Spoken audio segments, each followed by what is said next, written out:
Now this is a very important class and a very basic one, okay? So many things you learn under this class, and many of these things you already know actually. So for those students, it will be a bit of revision. For so many others, it will be a new information. Now let's start with what are the hormones? Those are released during pregnancy. Now see here. This is an important question in the Viva exam. Many of the teachers, they love to ask this. And these important hormones are human chorionic gonadotropin, also known as hCG, human placental lactogen, known as HPL, progesterone, estrogen, and one more, which is not that very important, okay, is known as relaxin. Okay, let me write that name also here, relaxin. See this. Human chorionic gonadotropin, human placental lactogen, progesterone, estrogen, and relaxin. Now this relaxin is necessary to relax the ligaments, okay, near the birth canal or which are attached in the pelvic cavity, because at the time of birth, okay, all the soft tissue should be relaxed there, then only the baby can come out. This is the function of relaxin. And other hormone we are going to talk one by one.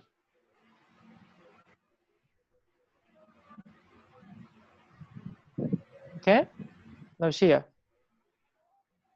1 minute, got stuck. Okay.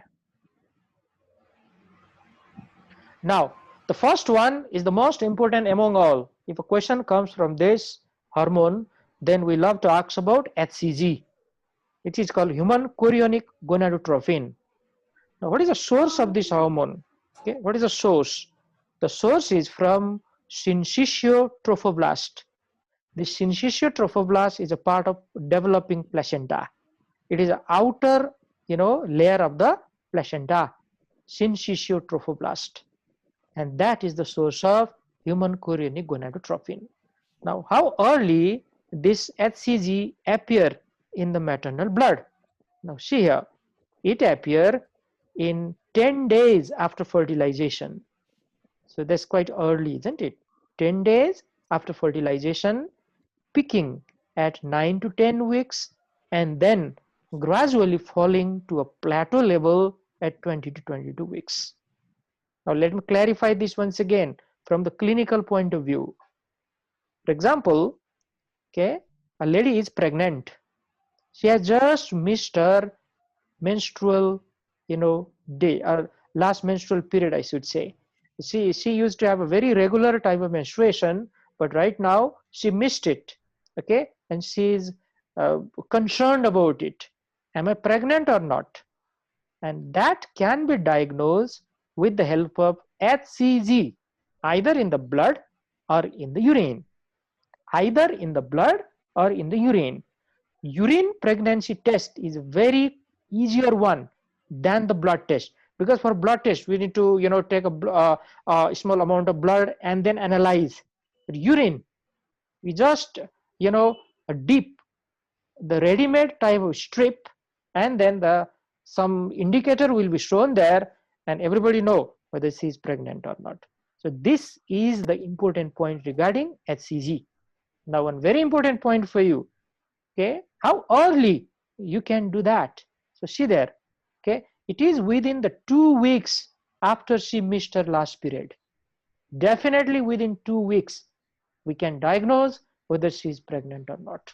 Sometimes even from the 7 to 10 day, sometimes from 10 to 14 day, but definitely before 2 weeks.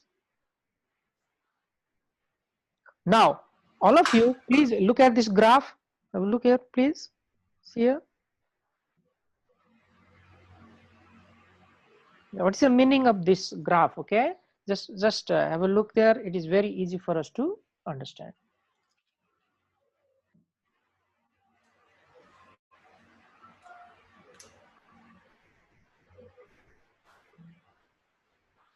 So this graph is all about what is the level of beta-hCG, okay, beta-hCG according to the weeks of pregnancy or according to the gestational age. Now see there, this is the 10th week of pregnancy. Here, it is at the highest level at this 10th week. Okay. After that, okay, it falls down and then it attains one constant level. Okay, it attains a constant level. So that is the meaning. Now you may be wondering why it is called beta-hCG. Why not only hCG? Now let's try to find the answer here. Okay, first of all, what is the source? Now see this. This is the syncytial trophoblast. The outer part is called syncytial trophoblast. Okay, and that is the source for hCG. Now see this. Okay, this is the developing embryo. Okay, this is the developing embryo, isn't it? This is the cavity, which is called yolk sac. Okay, these are syncytial trophoblast and cytotrophoblast. Syncytial trophoblast is the outer layer, cytotrophoblast is the inner layer, and this is the structure which will develop into future placenta. So remember the term syncytial trophoblast. Important MCQ question in any exam. Now let's talk about chemical structure. Then you know what is alpha unit and what is beta unit. Now this is a glycoprotein hormone. Okay, glycoprotein hormone which has got two subunits, alpha and beta. Alpha subunit is quite similar to luteinizing hormone, follicle stimulating hormone, and thyrotropin. Now they are quite similar structurally. Luteinizing hormone is known as LH, follicle stimulating hormone FSH, and thyrotropin, okay, thyrotropin TSH. So TSH is also known as thyrotropin. So alpha subunit is quite similar to this structure, but beta subunit is very specific. That's why you also use the term beta-hCG if you want to be quite sure we are only talking about the functional part of the hCG, that is beta part. Now another important question, what is the function of this beta-hCG? Why it is secreted there? Okay, now listen carefully, this is a very important question for the students. Now after the ovulation occur, okay, we are talking inside the ovary now. After ovulation occur, the remaining part of the Graafian follicle will develop into corpus luteum. The remaining part will develop into corpus luteum. Okay, now what is the function of that corpus luteum? That point will come in our mind. Now remember, if that lady becomes pregnant, okay, if the lady becomes pregnant, this ova, okay, should go towards the uterine cavity and implant there. For that implantation to occur, the situation should be favorable there. That favorable situation or environment, okay, is created by progesterone hormone. It is created by progesterone hormone, because progesterone hormone will change that endometrium into secretory type of endometrium, and that progesterone hormone is secreted by corpus luteum. Now you already know what is the job of or function of corpus luteum. Let me revise again. Corpus luteum, okay, is developed after the ovulation occur. That means in the second half of the menstrual cycle. The function of corpus luteum is production of progesterone hormone. That progesterone hormone is very much necessary for the conversion of endometrium into secretory type of endometrium, because if she becomes pregnant, that fertilized ovum needs to be implanted into the uterine cavity, and without secretory endometrium that cannot happen. So this is the job of corpus luteum. Now what is the relation of hCG here? Still we have not talked about that, isn't it? Now that corpus luteum cannot maintain itself for a longer time without hCG. Okay, without hCG it cannot maintain itself. Remember one very important point, if she is not pregnant, okay, if she is not pregnant, that corpus luteum cannot maintain itself. Okay, After 14 days of ovulation, it will develop into corpus albicans. There is no more secretion of progesterone after that, and then menstruation start or period start. This is the physiology in non-pregnant ladies. But right now we are talking about pregnancy. Okay, there is fertilization occur. So we need to maintain corpus luteum. We need to have progesterone for a longer time. So maintenance of corpus luteum is done by beta-hCG. This is the important point. Now, after some time, when the placenta gets a bit mature, then placenta itself, okay, can produce progesterone. After that, you don't need corpus luteum. Okay, so that is another important point there. Beta-hCG also regulate steroid biosynthesis in the placenta, and it also regulates steroid biosynthesis in the fetal adrenal gland as well. These are some additional function. But even if you forget about this, okay, no matter, but you have to remember, for the maintenance of corpus luteum till the placenta becomes mature, we need beta-hCG. Now another function, it also stimulates testosterone production in the fetal male testes. Okay, it also stimulates testosterone production in the fetal male testes. Now how I remember that? Okay, I want to highlight the point which we have just studied. There are two units of hCG, alpha unit and the beta unit. Alpha unit is almost similar structurally to LH and FSH. LH is called luteinizing hormone. And remember, what is the function of LH in gonad? LH stimulates the release of testosterone. So this is the way, okay, this is the way we can remember this function. If levels are excessive, that means if levels of beta-hCG are excessive, then think about twin pregnancy, high for mole, choriocarcinoma, or embryonal carcinoma. Okay, in twin pregnancy, probably the size of the placenta is big. Okay, sometimes there are different babies, and everything is different there, isn't it? Different placenta for the different membranes. Okay, the babies are also different. This is called dichorionic twin. So the level is also more. Hydatidiform mole, okay, also known as molar pregnancy.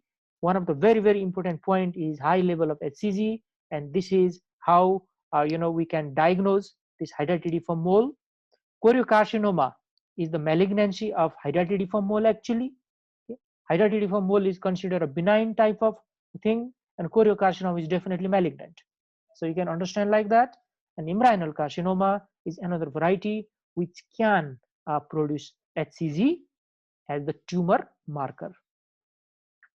If the levels of hCG are low, we think about inadequate or ectopic pregnancy, threatened abortion, or missed abortion. Now, abortion means discontinuation of pregnancy. So pregnancy is discontinued means it is already terminated. So from where the beta-hCG is secreted now, isn't it? So the level will be low. And in ectopic pregnancy, the size, okay, of that syncytial trophoblast which is secreting hCG is very little, very small, or very inadequate. So hCG level will be low. Now, okay, this is how we remember, okay, the use of beta-hCG. See there, beta-hCG level can diagnose pregnancy, okay, and amenorrhea is very important part of the pregnancy. Okay, we detect beta-hCG in case of abnormal bleeding, like hydatidiform mole or molar pregnancy. Any pelvic pain, any pelvic mass, or any enlarged uterus, you go for the detection of beta-hCG, because this may be related with pregnancy, or this may be related with some tumor, and beta-hCG is associated with either pregnancy or with tumor. This is the meaning. Now, another hormone is human placental lactogen, HPL. Now, Structurally or chemically, it is similar to prolactin and growth hormone. Now, you all know prolactin and growth hormone are anterior pituitary hormone. They are secreted normally by anterior pituitary. Okay, so HPL is structurally similar to them. Its level parallels the placental growth, which rises throughout the pregnancy, and it antagonizes the cellular action of insulin. That means it decreases insulin utilization. Now, how to remember this? It's very easy. What is the job of, or what is the role of growth hormone regarding, okay, regarding glucose metabolism? So let me explain a little bit here so that you will never forget this important concept. Now there are certain hormones in our body, okay, which are growth hormone. Let me list them first, okay. Glucocorticoid,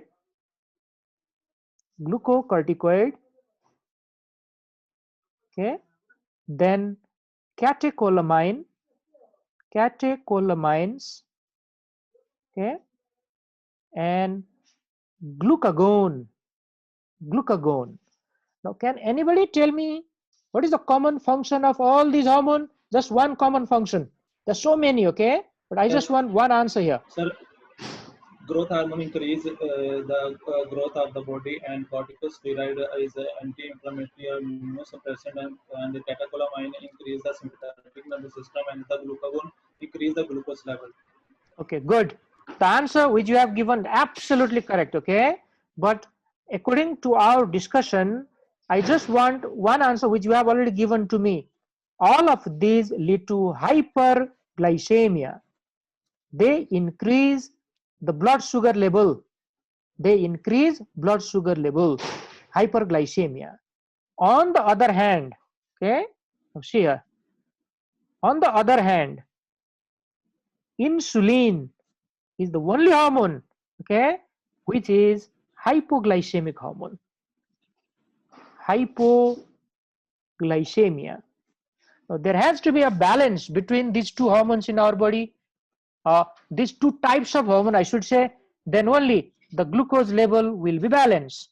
Now, what is happening during pregnancy now? See there, because of excessive level of this human placental lactogen, which is almost similar to growth hormone, so it causing hyperglycemia by, okay, antagonizing insulin utilization.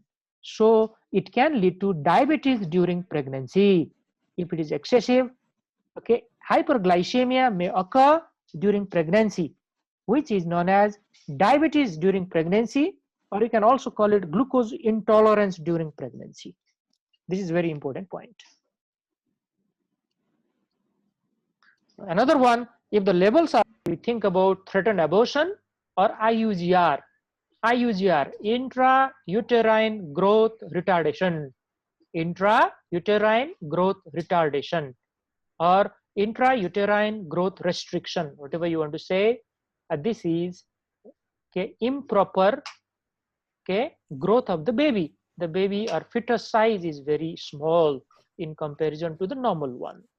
And threatened abortion, I already told you, abortion means discontinuation of the pregnancy, but till now it is not absolutely discontinued, but there is a high chance that it will be discontinued. This state is called threatened abortion. Now let's move further. Okay, that was a bit of revision for you. Let's move further now. Another hormone which is important during pregnancy is progesterone. This progesterone is a type of steroid hormone. It is produced after ovulation by the luteal cells of the corpus luteum. Okay, I have explained this so many times, so never forget this. The corpus luteum is responsible for the production of progesterone. Now, what is the function of that? What is the purpose of that? You need to remember this. The purpose of secretion of progesterone is, okay, to make that environment ready for the implantation to occur. And after implantation, okay, there is a continuous development in that blastocyst, isn't it? And slowly it will develop into the embryo and then to the fetus. In the beginning, the progesterone is produced by corpus luteum, but after that placenta becomes a little bit mature, okay, placenta will take over the role of progesterone secretion. So corpus luteum will only secrete progesterone in the first 6 to 7 menstrual week. After that, the placenta itself will start to produce progesterone. See there, which is very nicely described here. After 9 weeks, the corpus luteum declines and progesterone production is exclusively done by the placenta. In early pregnancy, it induces endometrial secretory change, which is favorable for blastocyst implantation. Again and again, the same point is highlighted because it is such an important one. Okay, so always ask yourself why this progesterone is secreted by the corpus luteum that time, so that the endometrium will change into a secretory state, and that secretory state is very, very much essential for the implantation to happen. But in later pregnancy, the function of progesterone is different one. The function is to induce, okay, let me highlight this so that you know this is quite important point. So the function is to induce immune tolerance for the pregnancy and to prevent myometrial contraction. Now, what do we mean by the induction of immune tolerance now? Now, remember, the fetus, okay, is considered a type of foreign agent for that maternal body, because this fetus, okay, let's go back how the fetus is formed, isn't it? Everything starts from the fusion of ovum and sperm. Now, sperm is coming from a male, so that is a different antigen for the female body. The ova is secreted by female itself, so it is not considered antigenic, but sperm is definitely. So during that time, okay, after the fusion, let's talk like that. After the fusion, when the zygote is formed, okay, it gets implanted, and later on, it is gradually enlarging in the body. Okay, now that is not considered foreign. Okay, one of the hormone which is responsible for that effect is progesterone.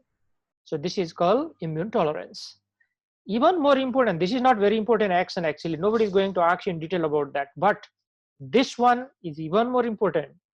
It is preventing myometrial contraction in the pregnancy.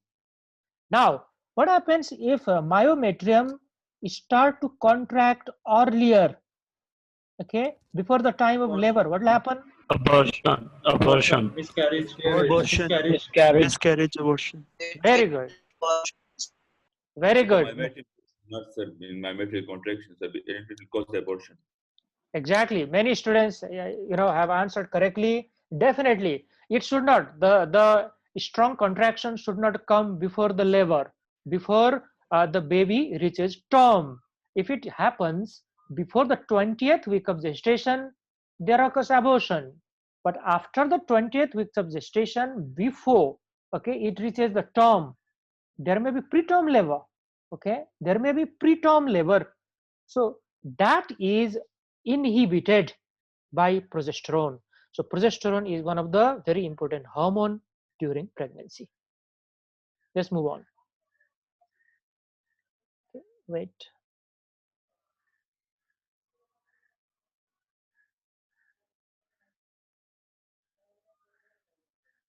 Okay. Now, after that, let's talk about another hormone, which is estrogen.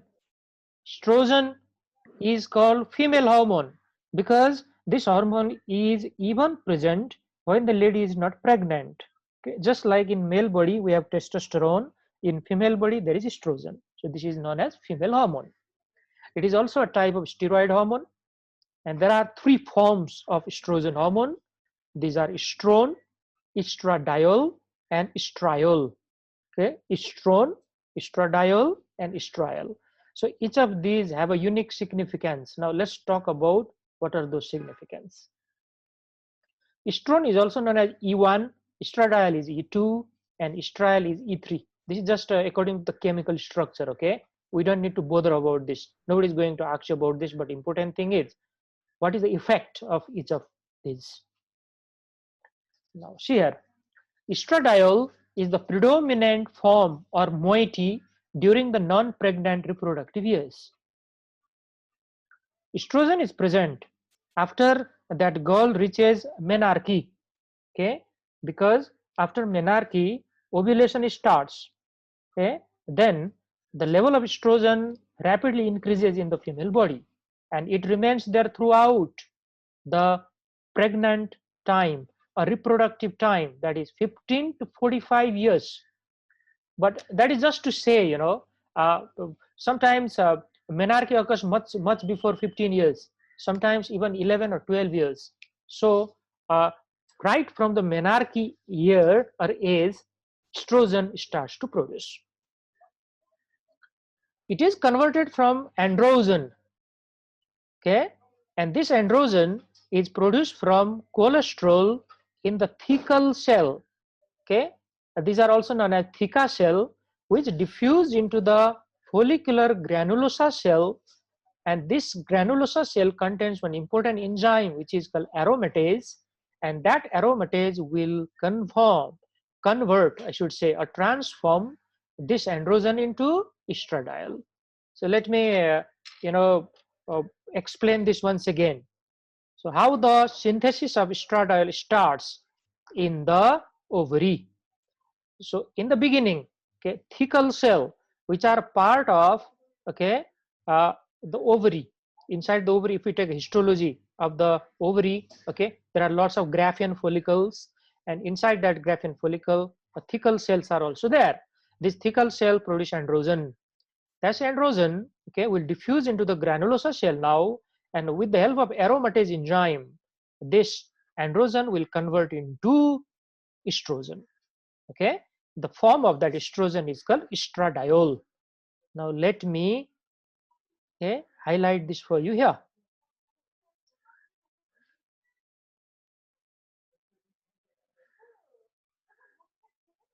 Now see here, so let me write, okay, androgen first. Androgen, okay, these androgens are produced by theca cells. Theca cells are a part of follicle of the ovary. So this androgen, okay, will, okay, change into estradiol, okay, estradiol. Now we have got one important enzyme here which is important, and the name of that enzyme is aromatase, okay, aromatase. So like that, always, okay, highlight the important point, whatever is present inside the slide. This is the way to study. The whole slide may not be important for you, but you should pick some of the important terms or important meaning there and write it on the side. You can easily, I'm sending all my slides on your group. You can easily take a print out from there, and whatever extra points I'm saying, okay, you can highlight it there. And in this live online classes, I'll also explain the important things. Let's move on. Another form of estrogen is called estriol. This estriol is the main form during pregnancy. Now, how this estriol is synthesized? Now it is from dehydroepiandrosterone sulfate. Dehydroepiandrosterone sulfate, which is first synthesized by the fetal adrenal gland. Okay. Now this fetal adrenal gland is responsible for the precursor, and that precursor, which is called dehydroepiandrosterone sulfate, is converted by sulfatase enzyme in the placenta into the estriol. So many examiners, they don't want this much detail from you, okay. They just ask you maybe the different forms of the estrogen, estradiol, estriol, and estrone. If you know that much, that would be enough. But if you want to know how it is synthesized, this is the information. The third variety is estrone. and this is the main form during menopause. Okay, during menopause. Now you may be wondering, I just told you after menopause the ovarian failure occurs, ovary no more secretes estrogen. Then from where this estrogen is coming after the menopause? Now look at the source here. Postmenopausally, adrenal androstenedione, which is considered a type of androgen again. This androgen is converted into estrone inside the adipose tissue peripherally. Adipose tissue means fat. So androstenedione, which is a type of androgen, this will be converted into a type of estrogen known as estrone into the fatty cells after the menopause. So the lesson to be learned here is, even after the menopause, some form of estrogen still exists in the female body, that is called estrone, but the concentration of this estrone is very less in comparison to estradiol in the reproductive age. Now all of you please focus on the screen. Okay, share please.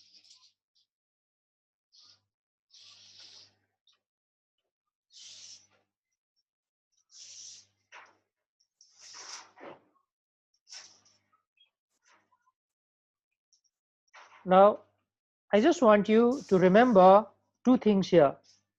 Okay, this graph is about the amount of hCG, HPL and corticotropin releasing hormone or CRH during the pregnancy.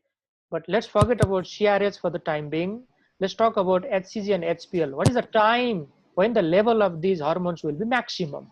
Just try to find out from this graph. Okay, see here, it is the average is about 10th week. Okay, see here that at the 10th week, this is the highest peak for the hCG and HPL. It continuously increases. Okay, when the pregnancy reaches in the second or third trimester, it continuously getting higher and higher, and it reaches plateau in the third trimester only. Please mute yourself. Okay, I'm getting some noise. Now, after learning these hormones, let's talk about what are the changes in specific organ and specific system during pregnancy. This is another important question you may get in the exam. Let's start from the skin. Okay, let's start from the skin. Now, see here. Okay, the abdomen or the anterior abdominal wall, or you can say the skin on the anterior abdominal wall, will develop a lot of stretching during pregnancy. These are called the stretch marks.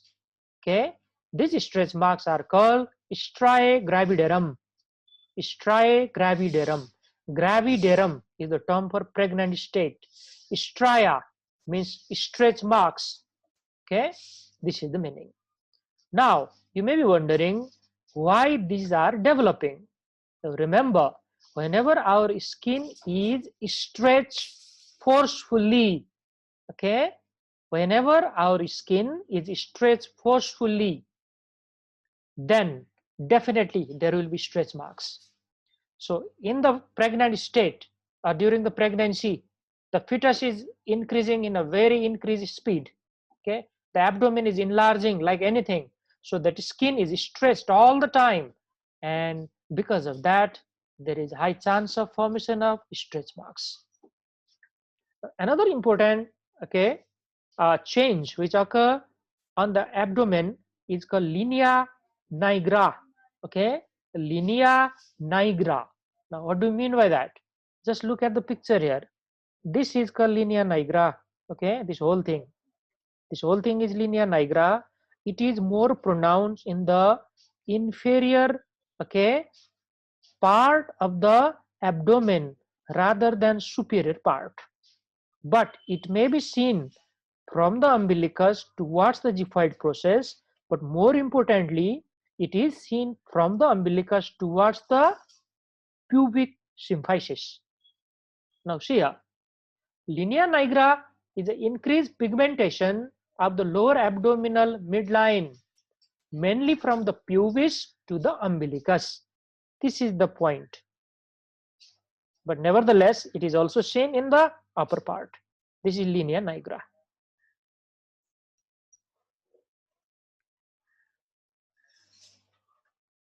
Now, another picture which is showing you the same thing. See here, the same picture, okay, so that you can see this very nicely. These are the stria gravidarum. They are also seen on the thigh actually. Okay, these stretch marks can be seen in the thigh and in the buttock as well. And these are the linea nigra. In different medical quiz exam, okay, or even in the MCQ exam these days, they may simply show you this type of picture and ask you the question. Now, some other changes, okay, on the skin during pregnancy are spider angioma or angiomata. Angiomata means multiple angioma, and palmar erythema. Palmar erythema. They are from increased skin vascularity. Okay, they are from excessive skin vascularity, and I like to highlight one important point here. These are seen in one pathological condition. What is that condition where these things are seen? Just above triple Cirrhosis of liver. Excellent. Excellent. I already got the answer. Very good. This is in cirrhosis of the liver. Okay, cirrhosis of the liver. And there is a common mechanism. If I tell you that mechanism, you will never forget. In cirrhosis of the liver, whatever amount of estrogen is present in the body, that estrogen cannot be metabolized. So that estrogen is responsible for formation of spider angiomata and palmar erythema. In pregnancy, the amount of estrogen is so much higher that these things are quite logical to occur. Another is called Chadwick sign. Okay, the Chadwick sign means bluish or purplish discoloration of the vagina or cervix as a result of increased vascularity again. And this we know by speculum examination of the vagina. So remember, at the last part of the physical examination during pregnancy, we talked about speculum examination of the vagina and cervix. This Chadwick sign can be seen during that time. It is one of the sign of pregnancy. Another changes which may occur on the face, importantly on the face, is called cloasma. Okay, cloasma. This cloasma is a type of melasma. Let me write it here for you. It's a type of melasma. Now, this melasma is a pigmentation, okay, on the skin. This pigmentation is by excessive activation of, okay. One question for you: which cells are there which is responsible for the pigmentation of the skin? Melanin. Melanin. Very good, excellent. These are called melanocytes actually. Melanocytes are the name of the cell and they are producing melanin pigment. Very good. Now, if these melanocytes are hyperactive and they are producing more type of melanin, that condition is known as melasma. It is very common in the general population, common in both female as well as male. If this melasma occur during pregnancy, we call that cloasma. Okay, remember like that.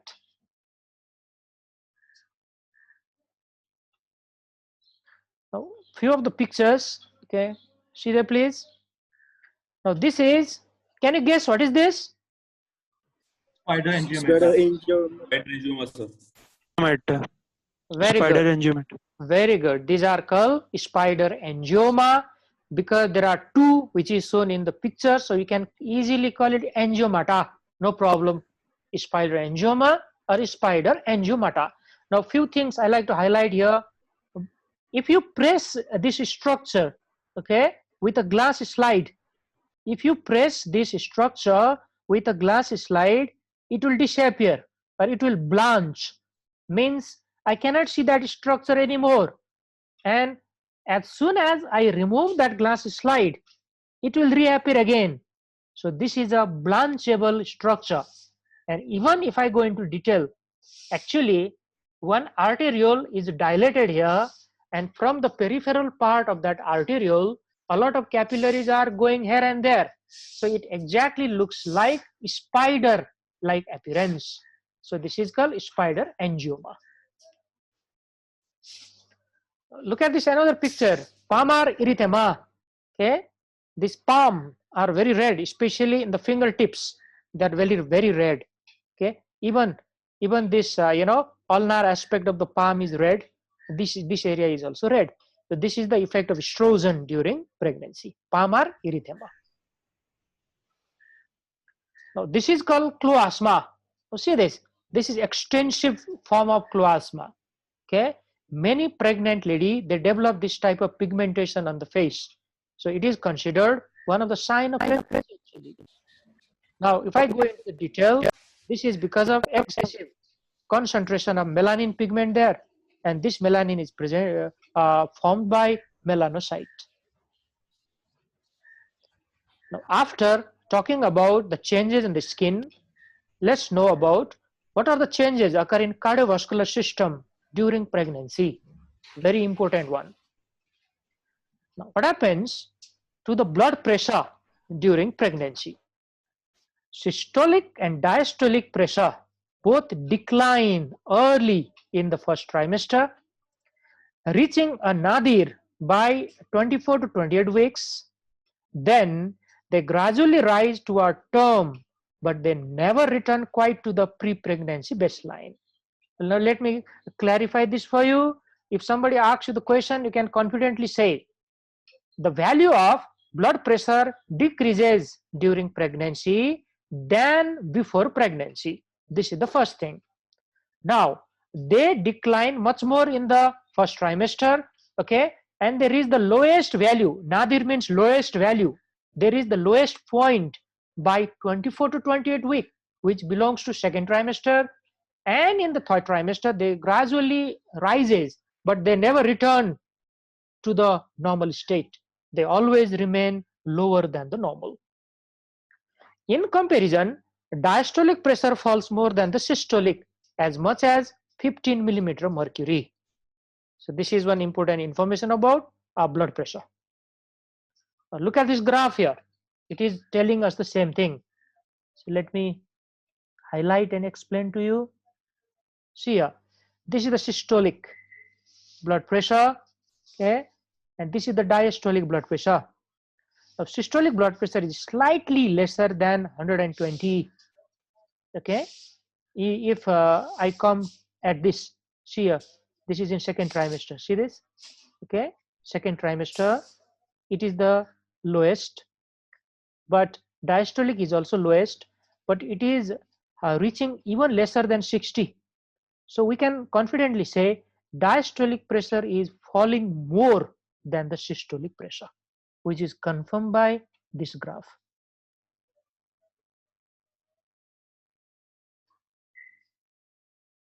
Now, what happens to the venous blood pressure now? Now, central venous pressure or CVP is unchanged with pregnancy. Okay, it is unchanged with pregnancy, but femoral venous pressure, which is known as FVP in the short form, increases 2 to 3-fold by 30 weeks gestation. Now, there is a reason for this. Okay, and the reason is the gravid uterus. The gravid uterus or the pregnant uterus is constantly pressing on the inferior vena cava. It is constantly pressing the inferior vena cava. Now, whatever blood is going back from the femoral vein toward the inferior vena cava is obstructed now. That's why femoral venous pressure is increasing 2 to 3-fold by 30 weeks gestation. Now, this is not good thing for that lady, because okay, if that blood, if the venous blood from our lower limb cannot drain back, there is always a chance of thrombosis.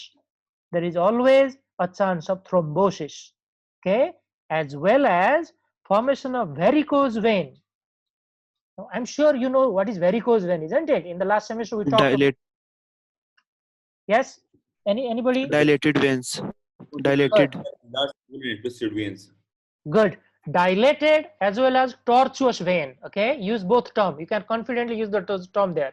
Dilated and tortuous vein. So if they occur in the lower limb, they are called varicose vein, which is very common during pregnancy. It is one of the commonest manifestation during pregnancy.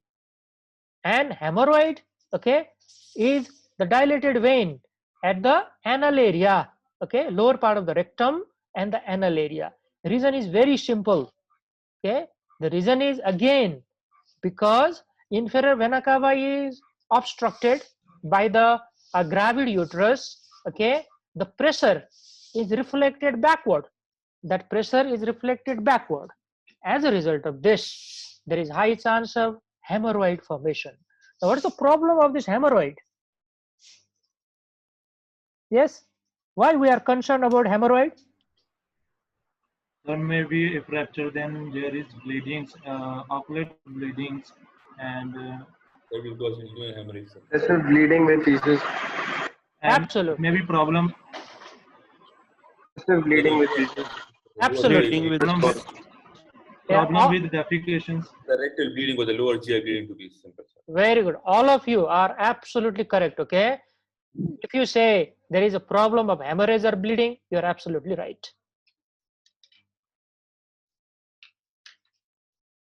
Volume during pregnancy. The plasma volume increases by almost 50% with a significant increase by the first trimester itself. Now, if plasma volume increases, then blood volume increases, okay? And this is a very, very important point.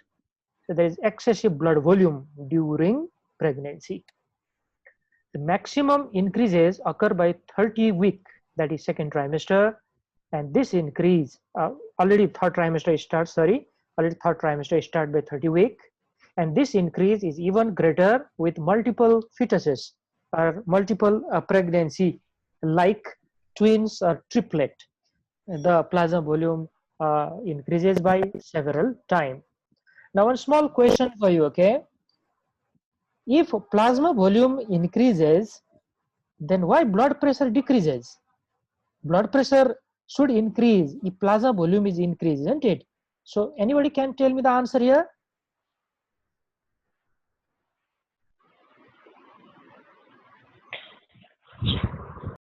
Anybody, guys? Okay, never mind. Now the answer is blood pressure depends. To less drainage of inferior vena cava. Okay, now listen here, okay? Listen, I already got your answer, Zulfikar.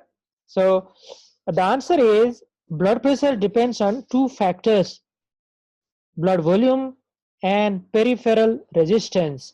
Peripheral resistance drastically decreases during pregnancy. It decreases, and one of the hormone which does that is progesterone again.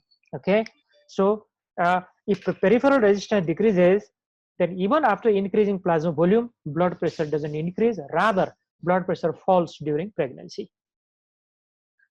Now, peripheral vascular resistance, okay, now see there, peripheral vascular resistance equals blood pressure divided by cardiac output. Because blood pressure decreases and cardiac output increases, the peripheral vascular resistance declines by 30%, reaching its nadir or the lowest level by 20 weeks. Okay, so you got your answer now.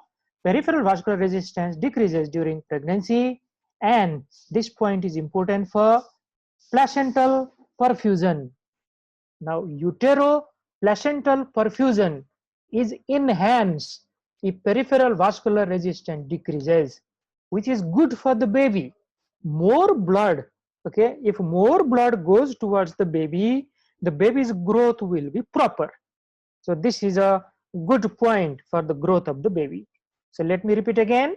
Peripheral vascular resistance declines by almost 30%, which enhances utero-placental perfusion, and this is very good point for the growth of the baby. Now, what happens to cardiac output now? this is another point in cardiovascular system. Now see here, cardiac output increases up to 50% with the major increase by 20 weeks of gestation. And why? We should understand why cardiac output increases here. Cardiac output is calculated by heart rate multiplied by stroke volume, and both increases during pregnancy. Both heart rate increases during pregnancy by 20 beats per minute, okay, when the lady reaches third trimester, but even from the earlier pregnancy the heart rate is more than the normal. And stroke volume also increases during pregnancy, so cardiac output drastically increase. Cardiac output depends on maternal position though, okay. Now see here very carefully, cardiac output is the lowest in the supine position, okay, supine position, and it is highest in the left lateral position. Now the answer for this is very easy. In supine position, because of the gravid uterus, the inferior vena cava is compressed. After the compression, venous return is very decreased, and venous return is the determinant factor for preload. If preload is less, cardiac output is definitely less. So this is the way we can explain. Whereas cardiac output is the highest if the lady lies in the left lateral position, because there is no more compression of the inferior vena cava at that position. That's why we counsel any pregnant lady to lie down on the bed in the left lateral position rather than in the supine. Now look at this picture here, okay, see that please.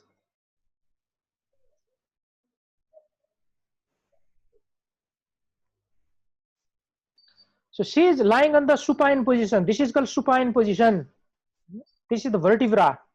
Okay, here is inferior vena cava. Okay, this is inferior vena cava here. This is the gravid uterus, and there is a baby inside. Okay, this uterus is giving compression to the inferior vena cava in the supine position, so that whatever blood is collected in the inferior part of the body cannot drain back towards the heart. As a result of this, there is poor venous return, poor preload or decreased preload, decreased cardiac output. If she lies in the lateral position, mainly in the left lateral position, this is not the problem.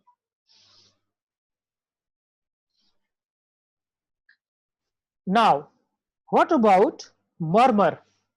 What if we hear the murmur during pregnancy? What is the significance of hearing those murmurs? And what is the chance of occurrence of the murmur? Now, you already have heard about murmur, okay? So murmur is any abnormal sound which is generated by turbulence of blood flow. If that turbulence occur inside the heart, mainly in the heart valve, okay, murmurs are quite commonly occur. So let me repeat again. Murmur are abnormal sound which are produced by turbulence of blood flow, mainly from the heart valve. These murmurs are of two types, systolic and diastolic. Sometimes some other classifications are also there, like continuous murmur, okay, something like physiological murmur, flow murmur, but mainly they are systolic and diastolic. Now come to the slide here. A systolic ejection murmur, if it is heard along the left sternal border, is normal in pregnancy. Why it is considered normal? Because of increased cardiac output, because the large volume of blood is passing through the aortic and pulmonary valve. So let me explain this in other way. Here the heart valve is normal, there is no problem to the heart valve, but very large amount of blood is passing through that normal valve, which also causes turbulence in blood flow, and this produces a sound, okay, and this is a systolic type of murmur. This is also known as flow murmur. Usually these murmurs are systolic in nature. Whereas Diastolic murmur are never normal in pregnancy, and if they are heard, okay, it must be investigated.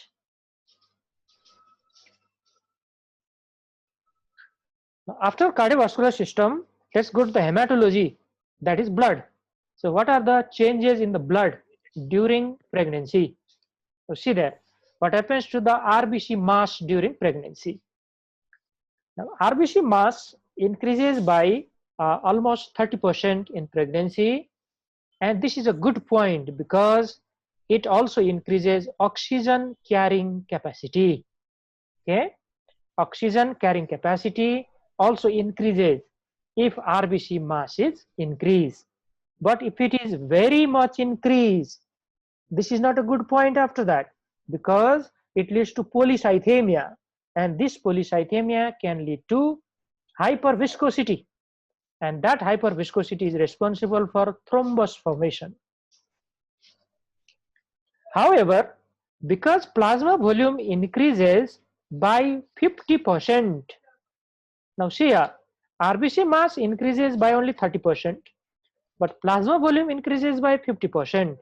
That means, okay, that means the plasma or the liquid part increases more than the solid part, that is RBC.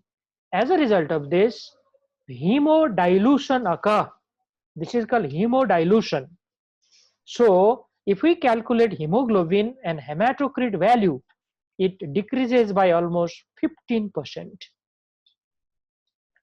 Now the lowest level of the hemoglobin occurs at 28 to 30 weeks of gestation, and this is the physiological dilutional effect of pregnancy. Okay, this is not anemia in itself, because RBC mass is actually increased rather than the pre-pregnant state, but in comparison to the overall blood volume, it still looks lesser. This is a dilutional type of anemia. And one important information I like to share right now with you: in every pregnancy, we give certain medicine to that pregnant lady. What are those medicine? What are those medicine? Folic acid Good. and some Folic acid, Folic aspirin. acid and progesterone. aspirin for thrombosis prevention. Okay. Now listen very carefully, okay? Because you have not gone through this type of discussion, so these answers are coming. If somebody asks you what are the drugs you want to prescribe all the time in every pregnant lady, there are only very few. One is folic acid. You are absolutely right.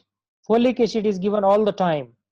Another is, okay, calcium with iron tablets. Calcium with iron tablets are given to all the pregnant women everywhere in the world. So folic acid, calcium and iron tablet. If she wants, she can take multivitamins. Okay, importantly B complex, not other. Vitamin A is not given during pregnancy. So importantly, she can take vitamin B complex, but it may be obtained from the food. But folic acid, calcium and iron tablets are given. They are the must, actually. They are substituted, because even if she is getting this from the diet, they are not enough during pregnancy. Apart from them, now listen to my second statement. Apart from them, any other drugs, okay, you have to justify why you are giving it. Until and unless there is any indication, we don't give any medicine to that lady. Nothing. Just remember, most of the drugs are contraindicated during pregnancy until and unless, okay, they are needed. Okay, then also we have to open the book. Nobody can memorize which drugs are indicated and which are contraindicated. Just open the book, check whether that drug is safe during pregnancy or not, then only prescribe it. This is the way. Do not guess. Do not think, oh, this drug is very commonly used, so it must be safe during pregnancy. Nothing like that. That drug may be harmful. So I should always double check before giving any medicine to the pregnant woman. Now, what happens to WBC count, ESR, platelet count, and coagulation factors in case of pregnancy? Let's talk about this now. Now, see here, WBC count, okay, the count is increases progressively during pregnancy with a mean value of up to 16,000 per cubic millimeter in the third trimester. Now, immediately, okay, you have to think something else here. What is a normal WBC count in our body? It's, 4,000 to 400 to 11,000. 11,000 per microliter. Exactly. 4 to 11. Exactly, 4,000 to 11,000. Very good. 4,000 to 11,000. Now see here, it is already 16,000, and we have studied, okay, before that if there is any infection in our body, WBC count increases. But this increase in WBC count is not because of any infection here. Okay, it is purely the effect of pregnancy which is causing increased WBC count. I can give one more explanation here. This pregnancy is a stressful condition to that lady. Any stressful condition in the body, the WBC count will increase, especially neutrophil count. So we don't need to give any antibiotic just looking at this WBC count. If she doesn't have any source of infection or any symptom and sign, you simply consider this is one of the effects of pregnancy. Now, ESR is increases in pregnancy because of the increase in gamma globulin level. Okay. Now, let me clarify a little bit about the concept of ESR here.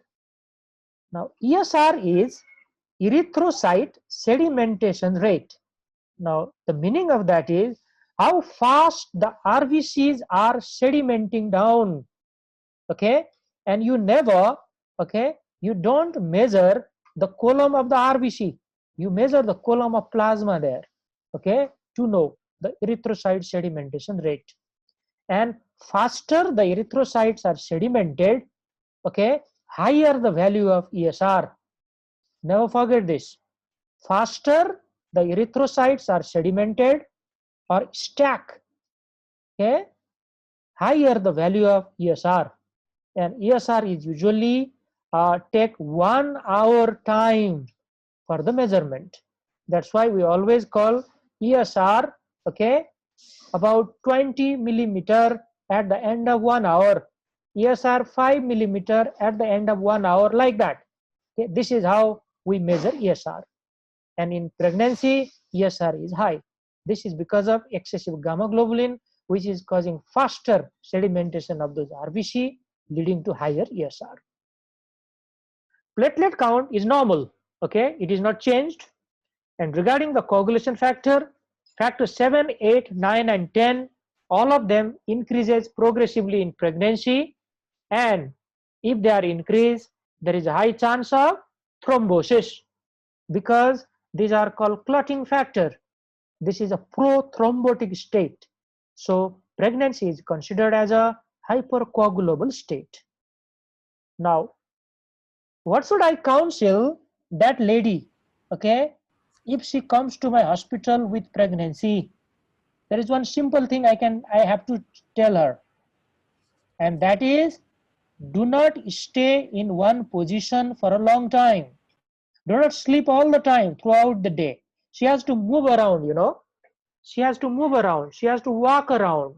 And she can even work during first and second trimester.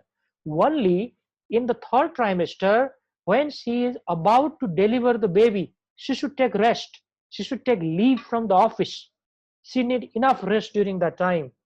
But during other time, she can still work. And moving around is very, very necessary. Otherwise, she can have the complication of deep vein thrombosis.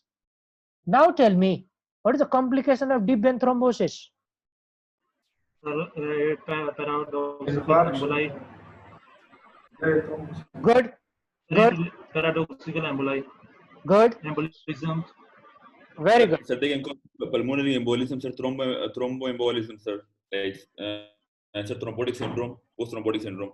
Very good. So I already got the answer. Okay. It's So, also, sir, uh-huh. it also causes peripheral vascular disease because lower extremity is not, its blood flow is not maintained in lower extremities.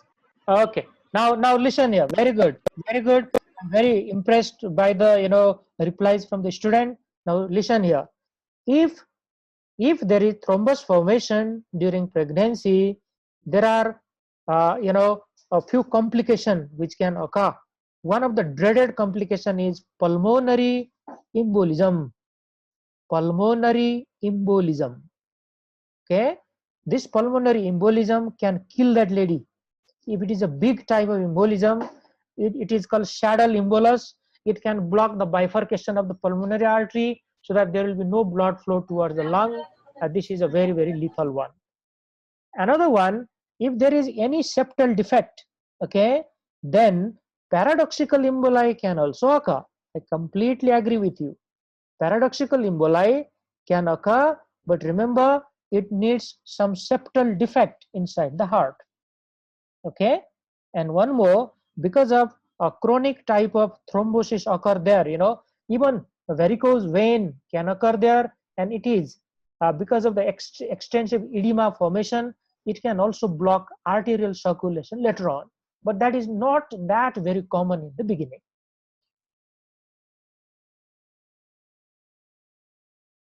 Okay, let's move on.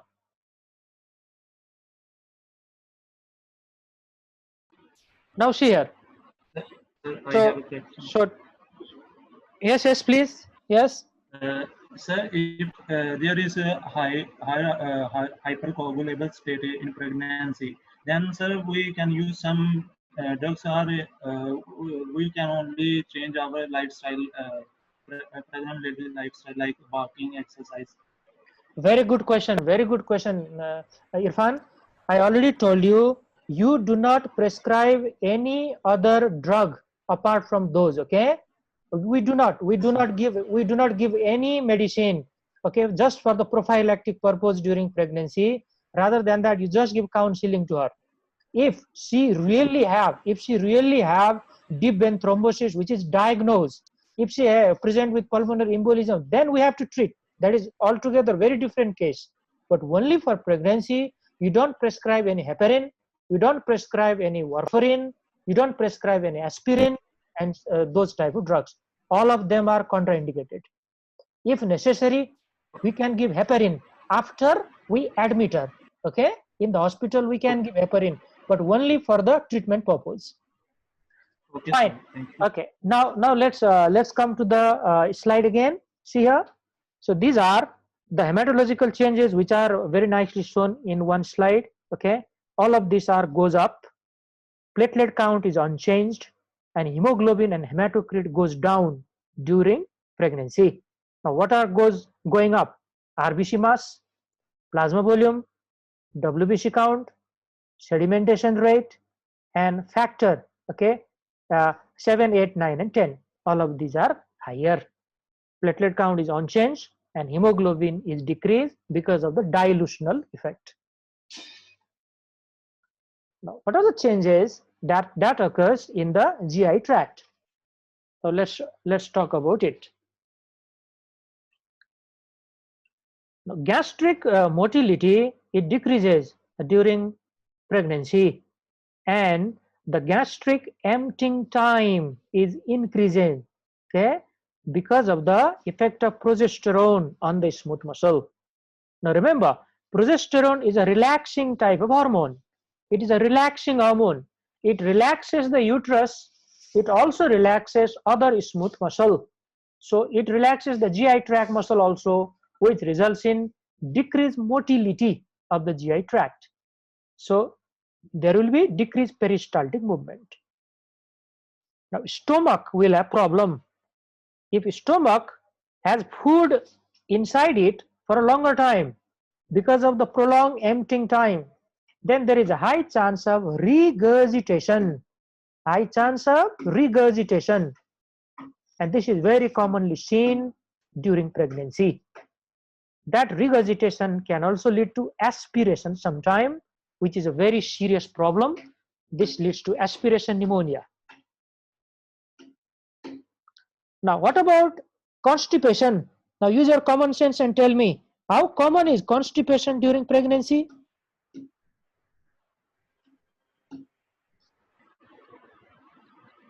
Most common, sir, because of no mortality. No mortality. Exactly. I agree with him. There are No, multiple. no peristalsis. Oh. Good. Now, I already got your answer. Okay. Very good. There are two important reasons. One is effect of progesterone on the colonic muscle.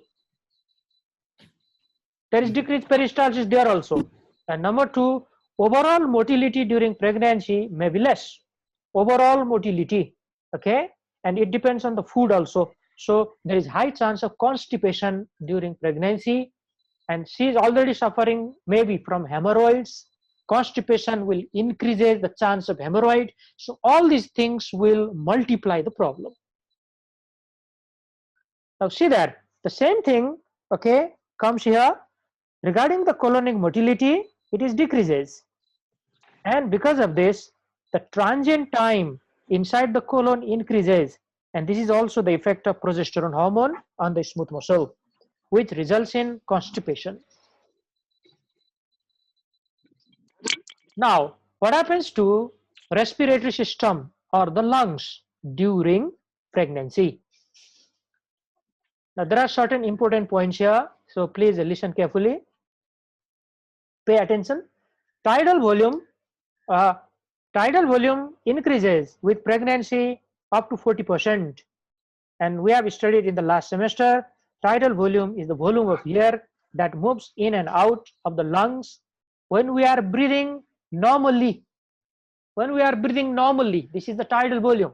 So you can say at rest, okay, and this tidal volume increases by pregnancy.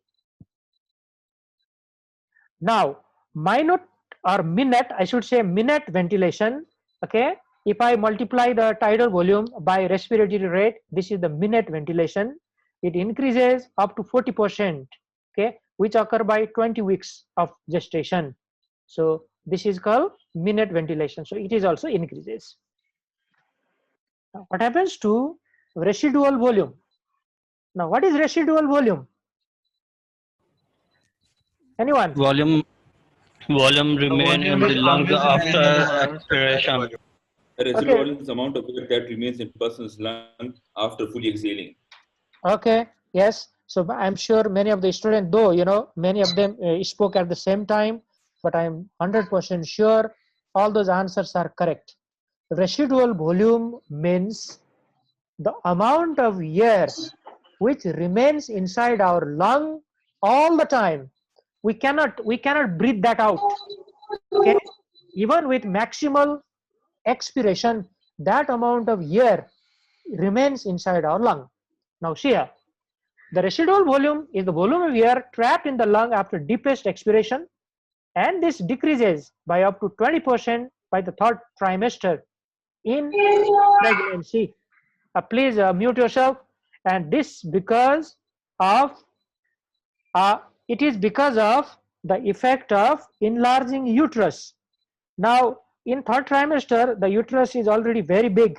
It has already reached the level of xiphoid process. So it is pressing the diaphragm upward, and when the diaphragm is pressed, okay, against the lung, the residual volume will definitely decrease because the size The motility would be increased. the sizes of the lung will decrease, isn't it? So that's the meaning. Very good. Now, what happens to blood gas?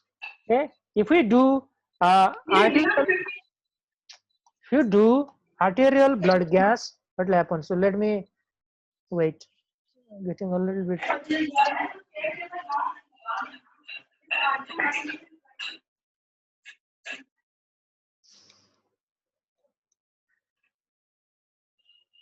Okay, I have muted them. Now listen for the, about 7 to 8 minutes are left. Now, what happens to the blood gases, okay, during pregnancy? Now, blood gas means we do arterial blood gas analysis And there are certain important things in arterial blood gas analysis, okay, and these are, first thing is a pH value, okay, what is pH? Second thing is what is PaO2, okay, then what is PaCO2, and the last one, what is serum bicarbonate value. These are the four things which we routinely do in case of arterial blood gas. Now what happens, okay, with this value during pregnancy? Let's talk about it. The rise in tidal volume produces a respiratory alkalosis with a decrease in PCO2 from 40 to 35 millimeter mercury and an increase in pH from 7.4 to 7.45. Now what does that mean? There is alkalosis occur. This is respiratory type of alkalosis. So pH will increase. The pH value will increase. Okay, this is called alkalosis. PaCO2 decreases from 30 to about 35, and bicarbonate, there is no change in bicarbonate in the beginning. Only in the compensatory phase, the bicarbonate also changes. It also decreases. And regarding the PaO2, it doesn't usually decrease in the beginning. Only if there is a hypoxic situation, then PaO2 falls. Now, for the compensation of respiratory alkalosis, our kidneys, okay, excrete bicarbonate. So there is high chance of alkalotic urine formation in case of pregnant state. Okay, so this is just a compensatory mechanism, nothing else.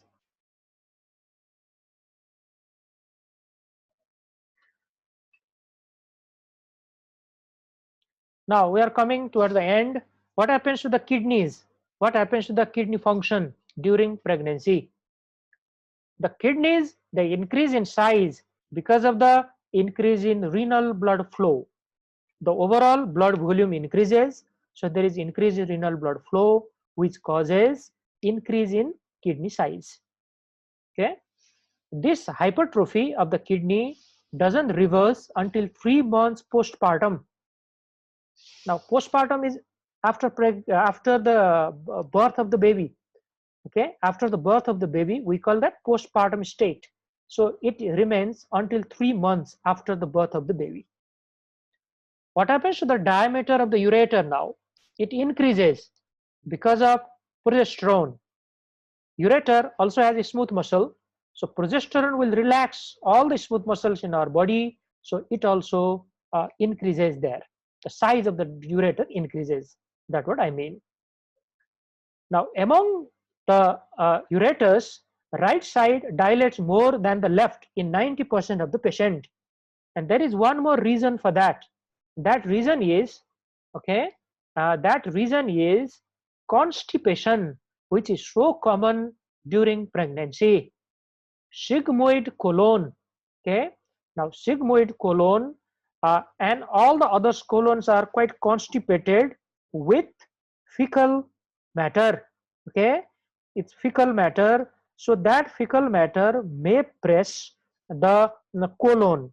So it is very difficult to say why right side is only more dilated than the left, but this constipation can be easily given as a second cause for ureter dilatation.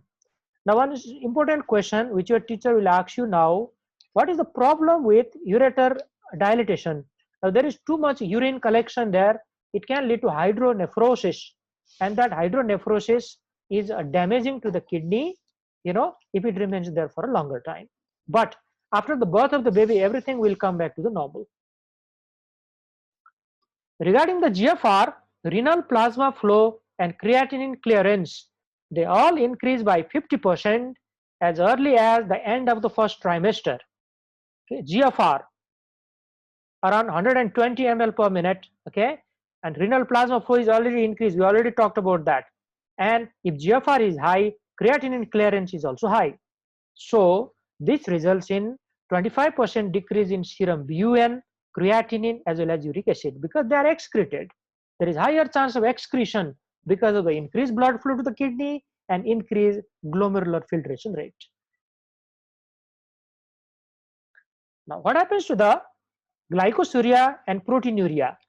Now see there, urine glucose normally increases during pregnancy, okay, because glucose is freely filtered and actively reabsorbed molecule, okay.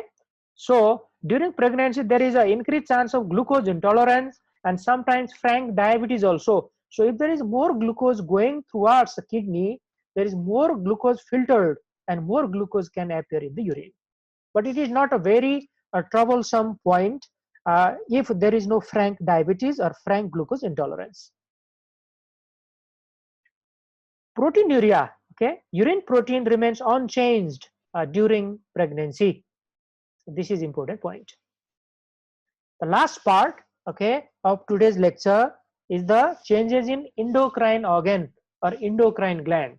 Now let's quickly wrap this up. Pituitary gland size increases by almost 100%, and this can cause one problem now. So this big size of the pituitary gland also need more blood flow.